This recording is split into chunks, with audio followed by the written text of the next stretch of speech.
장 1절부터 3절까지 말씀으로 언약의 사자가 오십니다. 언약의 사자가 오십니다. 이런 제목으로 말씀의 은혜를 나누고자 합니다. 구약 성경은 창세기부터 말라기까지 연결되어 있고요, 신약 성경은 마태복음부터 요한계시록까지 연결되어 있습니다. 구약 성경과 신약 성경은 시실과 날실처럼 서로 연결되어 있습니다. 그래서 요한복음을 쭉 잡아당기면 그 요한복음에서 레위기가 나오기도 하고 신명기가 나오기도 합니다. 또는 창세기를 쭉 잡아당기면 그 창세기에서 요한계시록이 나오기도 하고 또 고린도 전후서가 나오기도 하고 그렇습니다. 시실은 피륙이나 그물을 짤 때 가로 방향으로 놓인 실을 말합니다. 날실은 피륙이나 그물을 짤 때 세로 방향으로 놓인 실을 말합니다. 우리가 입고 있는 옷 대부분이 시실과 날실로 이루어졌듯이 성경 66권은 서로 연결되어 하나님의 말씀을 전하고 있습니다. 그러므로 구약을 바로 이해하기 위해서는 신약을 보아야 하고요, 신약을 바로 이해하기 위해서는 구약을 봐야 됩니다. 왜냐하면 성경 66권을 기록하신 분은 하나님이시기 때문입니다. 할렐루야. 오늘은 교회력으로 대림절 제2주입니다. 대림절은 기독교에서 크리스마스 전 4주간 예수님의 성탄과 다시 오심을 기다리는 교회력 절기입니다. 그런데 메시아 예수 그리스도가 말씀이 육신이 되어 세상에 오시기 전에 앞서서 그 길을 예비한 인물이 있습니다. 말라기 3장 1절에 나오는 내용이 바로 그 내용입니다. 말씀같이 읽습니다. 만군의 여호와가 이르노라, 보라, 내가 내 사자를 보내리니 그가 내 앞에서 길을 준비할 것이요, 또 너희가 구하는 바 주가 갑자기 그의 성전에 임하시리니 곧 너희가 사모하는 바 언약의 사자가 임하실 것이라. 아멘. 하나님은 말씀하십니다. 보라, 내가 내 사자를 보내겠다. 그가 내 앞에서 길을 준비할 것이다. 하나님은 지금 하나님의 특사를 보내겠다고 말씀하십니다. 그러시면서 그가 나의 갈 길을 닦을 것이라고 말씀합니다. 이 내용이 신약 성경 마태복음 11장 10절과 마가복음 1장 2절과 누가복음 7장 27절에 인용되었습니다. 사랑하는 성도 여러분, 하나님이 행하시는 일이 놀랍지 않습니까? 하나님은 하나님의 일을 행하시기 전에 그 일에 관하여 하나님이 택한 사람을 통하여 미리 말씀하십니다. 여러분, 그런 사람을 뭐라 부른다 했죠? 선지자라고 한다 했습니다. 앞서서 아는 사람. 누가 알게 하시는 거예요?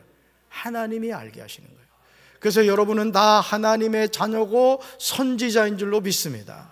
아멘이십니까? 그리고 그 일을 실제로 이룰 사람을 예비하십니다. 앞서서 말씀하시고 실제로 그 일을 이룰 사람을 세우신다. 바로 그 길을 준비하는 사자는 광야에서 외치는 자의 소리인 세례 요한이었습니다. 이사야 40장 3절 말씀 읽습니다. 외치는 자의 소리여 이르되 너희는 광야에서 여호와의 길을 예비하라. 사막에서 우리 하나님의 대로를 평탄하게 하라. 아멘.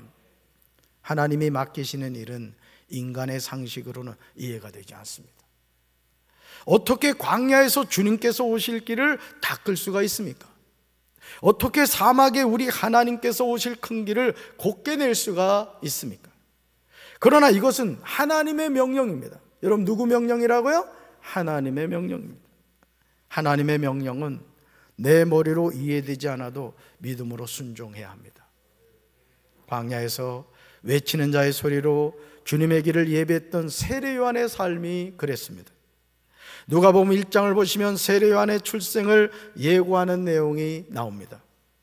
제사장 사가랴가 그 반열의 차례대로 하나님 앞에서 제사장의 직무를 수행했습니다. 제사장의 전례를 따라 제비를 뽑아 주의 성전에 들어가 분향합니다. 그런데 주님의 사자가 사가랴에게 나타나서 항단 우편에 섭니다. 그러면서 아기를 낳을 수 없는 아내 엘리사벳이 아들을 낳게 될 것이라고 하면서 그 이름을 요한이라고 알려줍니다. 여러분, 어떤 사람이었다고요? 아기를 낳을 수 없는 여인이었습니다. 그리고 성경을 보면 이 사가랴는 나이가 아주 많았다 이렇게 말합니다. 그런 가정에 아이를 낳게 될 것이고 그 아이의 이름은 요한이라고 지으라고 알려준 것이죠. 누가복음 1장 41절에서 이 말씀이 실제로 이루어졌습니다. 말씀 같이 읽습니다. 마리아의 문안 인사를 받을 때 엘리사벳의 태중에 있는 아기가 뛰놀았고 엘리사벳은 성령이 충만하였다. 아멘. 여러분, 엘리사벳의 태중에 있는 아기가 어떻게 됐다고요? 뛰놀았다는. 우리 태규하고 고은이가 애를 가지면 꼭 이렇게 되길 바라요. 어째 아멘 소리가 안 들린다. 여러분의 저기 며느리들이 말이죠, 애를 갖게 되면 이렇게 되길 주님의 이름으로 축원합니다. 여러분, 하나님이 하시는 이 놀라운 일, 하나님이 하시는 일은 우리의 상식을 벗어나요. 남자를 알지 못하는 마리아를 통하여 성령으로 하나님의 아들이신 구세주 예수님을 잉태하게 하십니다. 아기를 낳을 수 없는 엘리사벳을 통하여 요한을 잉태하여 낳게 하십니다. 오늘 우리가 신앙생활하면서요, 제가 깨닫게 되는 게 뭔지 아십니까? 성도들 가운데 기적을 믿지 않는 분들이 있어요. 기저귀가 아니고 기적입니다. 여러분, 신앙생활은요, 기적을 믿는 거예요. 여러분, 그 기적을 행하시는 분이 누구죠? 하나님이신 거예요. 그러니 여러분, 하나님의 자녀는요, 항상 이 하나님의 기적을 믿기 때문에 늘 긍정적인 말을 하고 소망의 말을 하는 거예요. 7번 넘어져도 그렇지, 어떻게 알았어? 넘어져 봤구나. 그러니까 여러분, 하나님의 자녀는 어떤 가운데서도 절망하거나 낙심하지 않아요. 왜? 하나님은 그 모든 일을 이루어 가시기 때문에. 할렐루야. 나는 남자를 알지 못하니 어떻게 잉태하여 아들을 낳겠느냐는 마리아의 질문에 천사가 이렇게 대답해요. 여러분이 암송하셔야 될 말씀이에요. 말씀 같이 읽습니다. 대저 하나님의 모든 말씀은 능하지 못하심이 없느니라. 한 번 더요. 대저 하나님의 모든 말씀은 능하지 못하심이 없느니라. 할렐루야. 새 번역은 이 말씀을요, 하나님께는 불가능한 일이 없다 이렇게 말해요. 저도 우리 교회 부임해가지고 이제 10일이면 제가 만 4년입니다. 만 4년. 내일 모레면 만 4년이라.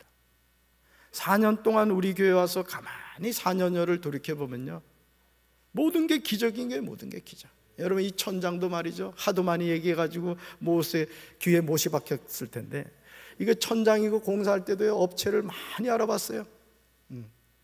그때는 와서 보고는 겁내고 다 가는 거야. 못하겠다는 거야. 비계 아시밤에 했는데 1억을 달라는 게 1억. 근데 하나님이 하셨잖아요. 왜? 하나님은 불가능이 없기 때문에. 여러분 인생도 마찬가지입니다. 따라합시다. 하나님께는 불가능한 일이 없습니다. 정정 회장이 말이요, 여러분 그 아산만인가 그 막을 때 말이야, 어떻게 했어요? 큰 유조선 갔다가 그 물살이 너무 세가지고 이 공부만 한 사람은 그런 지혜가 없는 거예요. 유조선 갖다 깔아앉혀가지고 딱 막아버리고 말이야. 그 유조선은 고철로 또 팔아먹고. 그러니 여러분, 오늘 그 믿지 않는 사람도 그런 도전적인 삶을 살아가는데, 왜 예수 믿는 사람이 땅바닥에 주저앉아서 손을 늘어뜨리고 내 인생이 요 모양 욕구리지 뭘 어떡할게요. 하나님 바라보고 일어나시기 바라요. 할렐루야. 그렇다면 사가랴의 아들로 태어날 요한이 할 일은 무엇입니까? 주님의 사자는 사가랴에게 요한이 주님 앞에서 큰 자가 되며 모태로부터 성령의 충만을 받아 이스라엘 자손을 하나님께로 많이 돌아오게 할 것이라고 친히 알려줍니다. 여러분, 사명자는 나 한 사람 예수 믿고 천국 가는 게 아니란 말이에요. 따라합시다. 나는 사명자입니다. 왜 나는 사명자예요? 여러분이 알고 있는 진리가 뭐예요? 예수 천당 불신족이라고. 여러분 가족 가운데, 여러분 주변에 있는 친구 이웃 가운데 예수 모르면 어디 가요? 그래, 여러분이 선지자라니까. 알고 있잖아요. 천국 가는 길을 알고 있잖아요. 전해야 돼요, 전해야 돼요, 전해야 돼요. 자녀들을 교회로 데리고 나오시란 말이에요. 여러분만 나오지 말고, 난 여러분의 가정이 믿음의 명문가가 되길 주님의 이름으로 축원합니다. 다 인가기도 되길 바라요. 아멘이십니까? 말라기 3장 1절에서 만군의 여호와가 이르시는 말씀이 무엇입니까? 내가 내 사자를 보내겠다는 거예요. 그런데 그 하나님의 사자가 하나님 앞에서 길을 준비한다는 거예요. 여기서 내 사자는 세례 요한입니다. 내 앞에서 길을 준비한다는 것은 메시아이신 예수 그리스도가 오실 길을 준비하는 뜻이에요. 여러분, 주님의 길을 예비한다는 것이 얼마나 영광된 일이에요. 여러분, 게을러 터지면 안 돼. 예수 믿는 사람은 성실해야 된다고요. 목회도 성실해야 되고 신앙생활도 성실해야 돼. 그냥 머리에 그냥 저기 새가 와서 집 짓고 이러면 안 된다고. 자신 없으면 밀어버려 그냥.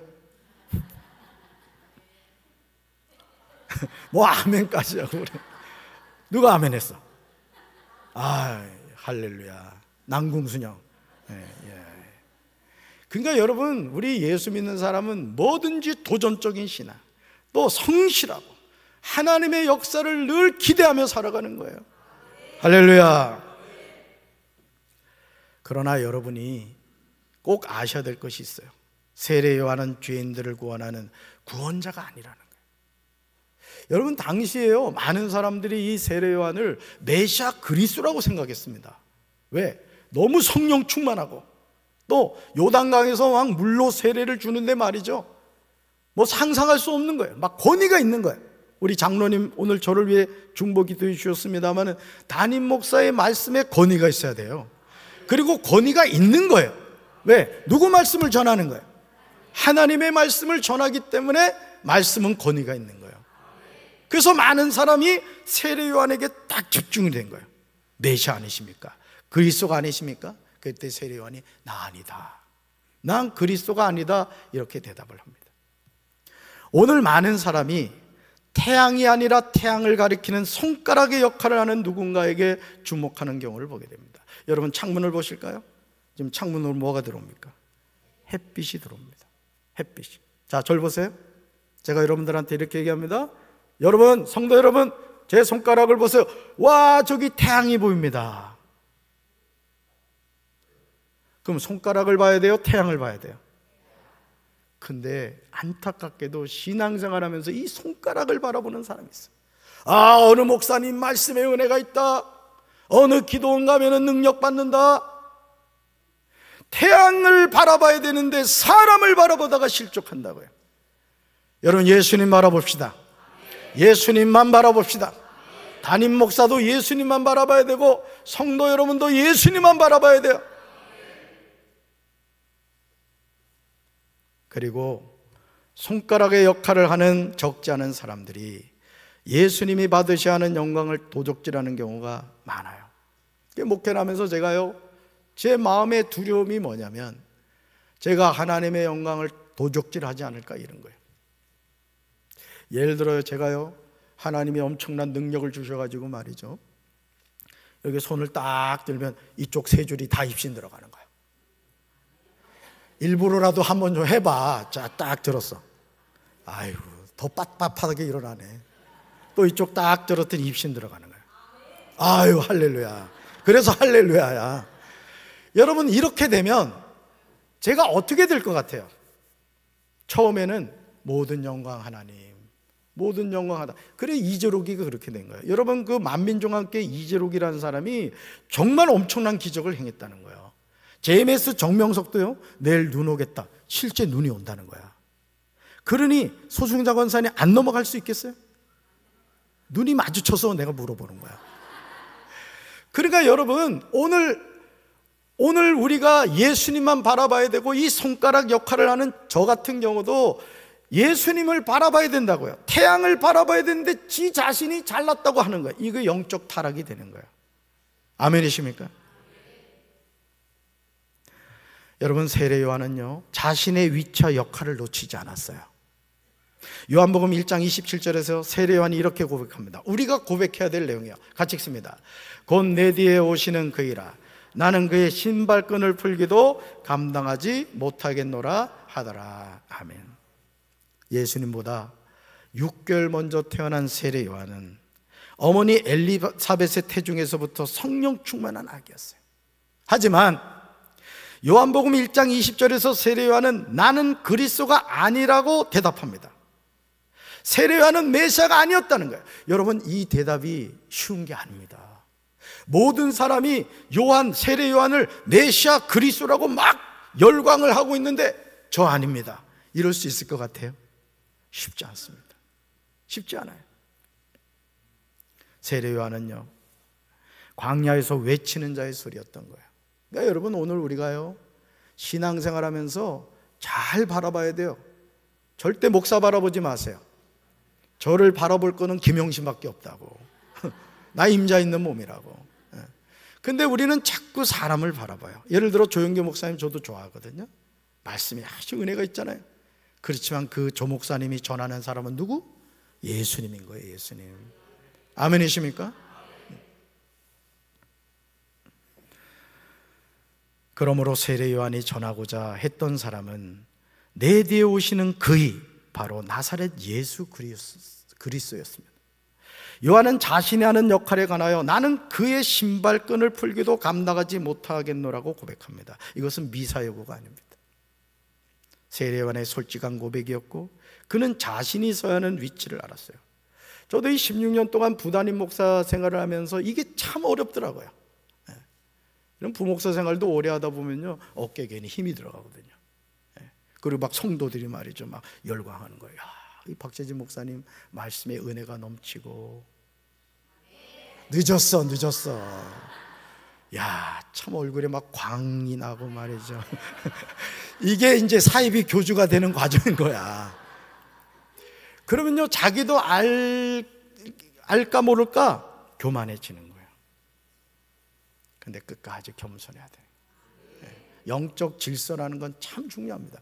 제가 우리 교회 장로님들 제가 여러 번 칭찬을 합니다만은 제가 우리 교회 와서 정말 소신껏 목회를 할 수 있게 된 것은 다른 게 아니에요. 우리 장로님들이 담임 목사의 영적 권위를 존중해 주셔.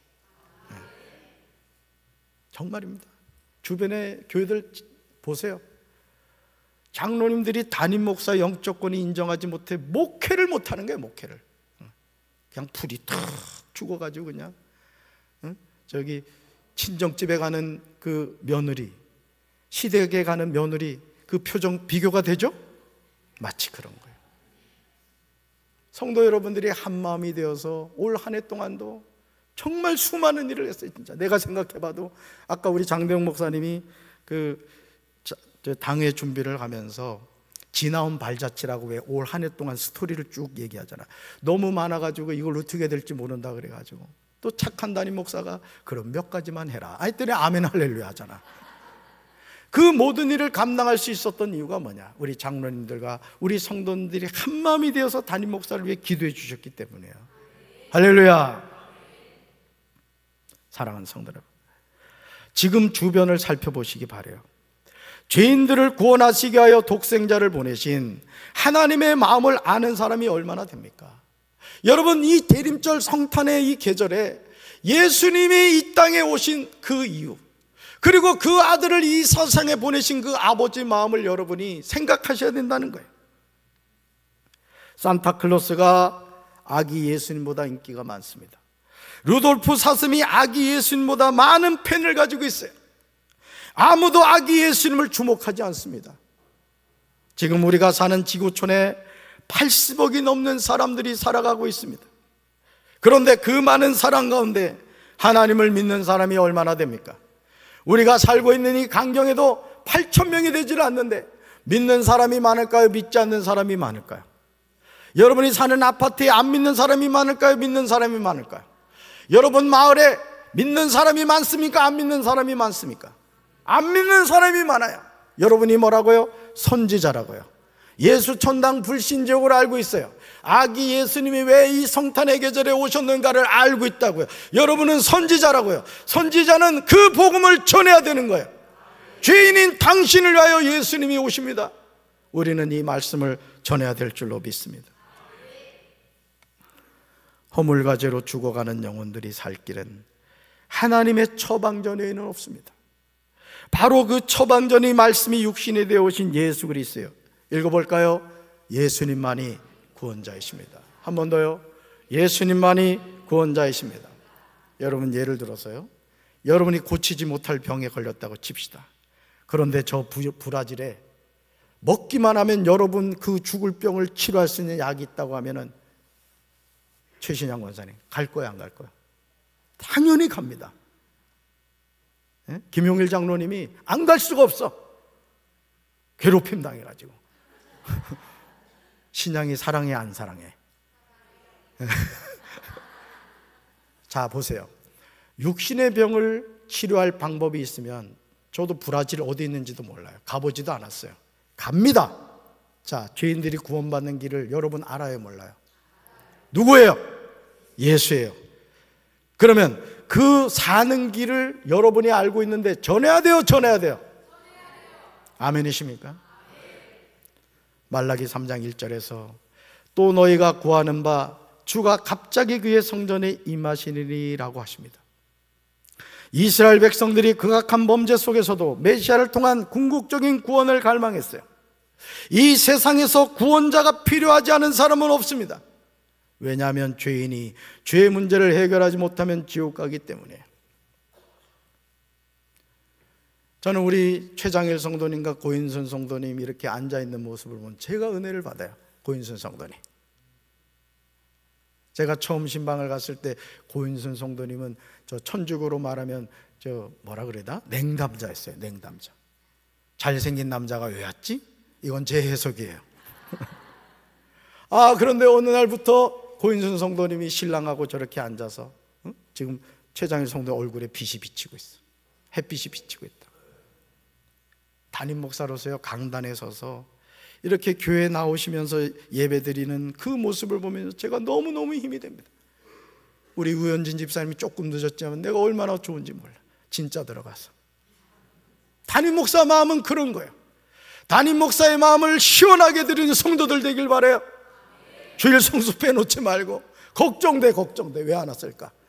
우리 김춘자 권사님 저기서 계룡에서 왔단 말이에요. 계룡에서. 안 볼 것 같죠? 제가 다 봅니다. 그러니 여러분, 오늘 구원자가 필요하지 않은 사람이 있다 없다? 없다. 말라기 3장 1절에서 말하는 주는 메시아 왕국의 완전한 통치자로 오실 예수 그리스도를 지칭하는 겁니다. 얼마나 놀랍습니까? 수백 년 전에 선지자 말라기를 통하여 하나님은 앞으로 오실 예수 그리스도에 관하여 예언하십니다. 그런데 구원자이신 메시아가 그때 갑자기 임하신다는 거예요. Then suddenly 이렇게 나와요.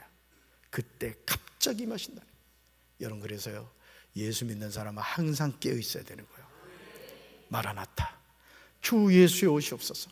언제 예수님이 온다 할지라도 예수님 한 날만 있다 오세요, 이럴 수 없단 말이에요.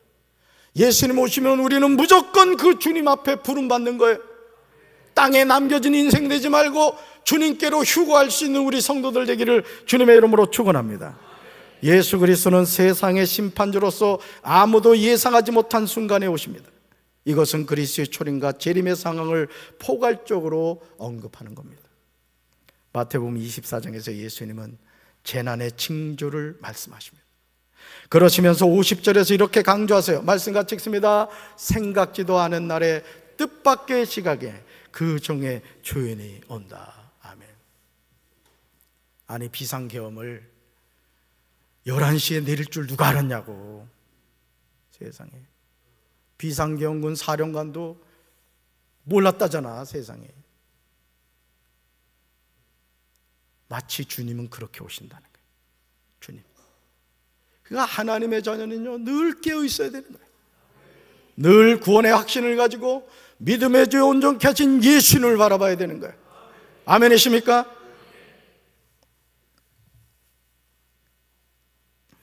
이스라엘 백성이 사모하는 바가 무엇입니까? 이것은 1절에서 구하는 바와 마찬가지로 이스라엘 백성들의 메시아 대망 사상을 지칭합니다. 앞으로 오실 메시아이신 그리스도가 언약의 사자로 언급되고 있습니다. 예레미야 31장 31절부터 33절에서 선지자 예레미야가 예언한 대로 예수 그리스도께서 새 언약의 중보자가 되신다는 사실을 가리킵니다. 사랑하는 성도 여러분, 히브리서 9장 27절에서 한 번 죽는 것은 사람에게 정해진 것이요 그 후에 심판이 있으리니라고 말씀하십니다. 그런데 이 심판을 피해갈 수 있는 사람이 아무도 없습니다. 사람이 살고 죽는 것이 단순하지 않습니다. 인생이 죽음으로 끝난다면 무슨 걱정이 있겠습니까? 죽음 후에 뭐가 있다고요? 심판이 있습니다. 따라합시다. 죽음 후에 심판이 있습니다. 말라기 3장 2절에서 하나님의 말씀이 무엇입니까? 같이 읽습니다. 그러나 그가 이르는 날에 누가 견뎌내며 그가 나타나는 때 누가 살아남겠습니까? 그는 금과 은을 연단하는 불과 같을 것이며 표백하는 잿물과 같을 것이다. 아멘. 메시아가 임하는 날이 어떤 날입니까? 이것은 요엘 2장 11절과 아모스 5장 20절과 스바냐 1장 14절부터 16절에서 말하고 있는 여호와의 날로서 궁극적인 심판의 날입니다. 이 심판은 그리스도의 초림으로 시작되었고 그리스도의 재림으로 성취되었습니다. 사랑하는 성도 여러분, 하나님의 심판을 피해갈 수 있는 사람은 아무도 없어요. 마태복음 25장 46절에서 예수님은 왼편에 있는 염소들은 영벌에, 우편에 있는 양들인 의인들은 영생에 들어가리라고 분명히 말씀하십니다. 저는 이 예배에 참여한 사랑하는 성도 여러분들이 영벌에 지옥 들어가는 인생이 아니라 영생에 천국 들어가는 인생 되기를 주님의 이름으로 축원합니다. 메시아이신 예수 그리스도가 임하시는 날을 하나님 앞에 누가 능히 당하겠습니까? 메시아가 나타나는 때 하나님 앞에 누가 능히 서겠습니까? 메시아는 금을 연단하는 자의 불과 표백하는 자의 잿물과 같습니다. 그리스도의 초림과 재림의 목적은 남은 자의 궁극적인 구원을 위한 심판적 정화에 있는 거예요. 여러분, 이 세상에서 죄를 씻어줄 수 있는 사람은 없어요. 여러분, 제가 최근에 있었던 일을 좀 말씀드리면, 저희 집에 세탁기와 건조기가 있습니다. 삼성에서 산 거예요. 그런데 저희 아내가 그럽니다. 여보, 이 세탁기가 자꾸 또 잊어버렸네. 아니, 그게 아니고 그 찌꺼기를 뭐라 그래? 그냥 찌꺼기라 그러나? 하여간 그 찌꺼기가 가득 찼다고 그거를 빼줘야 이제 그 작동을 하겠다고 세탁기가 파업을 해버린 거야. 더 이상 못 돌아간다고. 그래, 걱정했어. 왜냐하면 그동안 그 건조기 저기만 솔 가지고 닦아줬거든요. 근데 알고 봤더니 세탁기 저긴 또 따로 있더만. 그 문을 열었잖아. 그때 그 앞에 있더만요. 앞에 그 쭉 잡아뺐지. 세상에 그 안에 얼마나 가득 찼는지. 제가 어떤 착각을 했냐면은 이 안에 필터가 있구나. 알고 봤더니 얼마나 티곱지가 많이 들어갔던지 꽉 차가지고 그걸 버릴까 말까 살짝 고민했다는 거예요. 버리고 났더니 세탁기가 주인님 고맙습니다. 왜 이제야 이걸 치워주셨습니까? 그러는 거예요. 뭔 말씀을 드리려고 하냐면, 여러분, 우린 죄인이라고요. 이 죄를 씻어줄 수 있는 것은 예수님 보혈밖에 없는 줄로 믿습니다. 아멘이십니까? 말라기 3장 3절에서 메시아가 이 세상에 오신 이유는 다른 것이 아니에요. 말씀같이 읽습니다. 그는 은을 달구어 연단하는 사람과 같을 것이다. 그는 레위 사람들을 연단하여 금과 은처럼 만들 것이다. 그러면 그들이 여호와께 올바른 제물을 가져올 것이다. 아멘. 말씀이 육신이 되어 이 세상에 오신 그리스도는 어떤 분이십니까? 말라기 3장 2절에서 금을 연단하는 자의 불이라고 하였습니다. 표백하는 자의 잿물과 같다고 하였습니다. 3절에서는 은을 연단하여 깨끗하게 하는 자라고 합니다. 레위 자손을 깨끗하게 하시는 예수 그리스도는 죄인들을 깨끗하게 하시는 줄로 믿습니다. 이 세상에서 죄인들의 죄를 씻어줄 수 있는 피는 오직 예수님의 보혈밖에 없는 줄로 믿습니다. 그래서 우리는 그 예수님의 보혈을 통해서만이 죄 씻음을 받고 천국 들어가는 거예요. 죄 씻지 않고는 천국까지 못해요. 아멘이십니까? 말씀이 육신이 되어 오신 예수님은 금, 은을 연단하여 깨끗하게 하듯이 죄인들을 연단하십니다. 여러분, 인생의 고난 가운데 있습니까? 육신의 병으로 고통당하는 가운데 있습니까? 하나님 아세요. 여러분을 모르시지 않는다고요. 하나님은 여러분 버리지 않으신다고요. 하나님은 여러분을 붙잡아 주신다고요. 끝까지 예수 보혈의 능력을 붙잡는 우리 성도들 되기를 주님의 이름으로 축원합니다. 주님의 이름으로 축원합니다. 하나님의 백성을 돌보시고 죄에서 속량하십니다. 우리를 위하여 구원의 뿔을 그 종 다윗의 집에 일으키십니다. 이제 우리는 은을 연단하여 깨끗하게 하는 메시아를 통하여 깨끗하게 된 레위 자손이 되어야 돼요. 여러분, 옷 한 번 입고 한 달 입지 않잖아요. 옷을 빨잖아요. 우리 영혼도 마찬가지예요. 우리는 가만히 있어도 죄인입니다. 죄 안 지려고 몸부림치면 더 죄를 지어요. 예수님의 보혈로 씻김 받지 않고서는 우리가 거룩한 하나님의 자녀가 될 수 없어요. 매일 씻김 받기를 주님의 이름으로 축원합니다. 주님의 이름으로 축원합니다. 구약에서 레위 지파가 한 일이 무엇입니까? 성막을 관리하고 하나님께 예배드리는 일을 하였습니다. 이제 무너진 다윗의 장막이 회복되어야 될 줄로 믿습니다. 주일 성수를 하셔야 됩니다. 하나님을 존중하셔야 돼요. 여러분의 삶을 통해 하나님의 임재와 축복이 함께 하시기를 주님의 이름으로 축원합니다. 하나님은 레위 자손을 금이나 은처럼 청화시키고 순도를 높여서 그들이 깨끗한 마음으로 여호와께 다시 올바른 제물을 바치도록 하실 것이라고 하십니다. 그러므로 하나님이 레위 자손을 깨끗하게 하여 예배를 회복하게 하셨듯이 아기 예수님의 오심을 기다리는 대림절에 허물과 죄로 죽어있는 죄인들이 예수 그리스도의 보혈로 정결하게 씻김을 받아 왕같은 제사장이 되어야 될 줄로 믿습니다. 따라합시다. 주의 보혈 능력 있습니다. 아멘이십니까? 이제 곧 우리가 사모하는 언약의 사자이신 아기 예수님이 오십니다. 우리 그 아기 예수님을 맞이할 준비합시다. 예수님의 보혈로 씻김 받읍시다. 루돌프 사슴이 아니라 산타크로스가 아니라 정말 이 성탄의 주인공 되신 예수님, 그 아기 예수님을 여러분 기도로 맞이합시다. 새벽 기도도 나오시고 금요 성령 기도도 나오셔서 나 같은 죄인을 위하여 오시는 그 예수님을 맞이하는 사랑하는 성도들 되기를 주님의 이름으로 축원합니다. 가슴에 손 얹읍시다.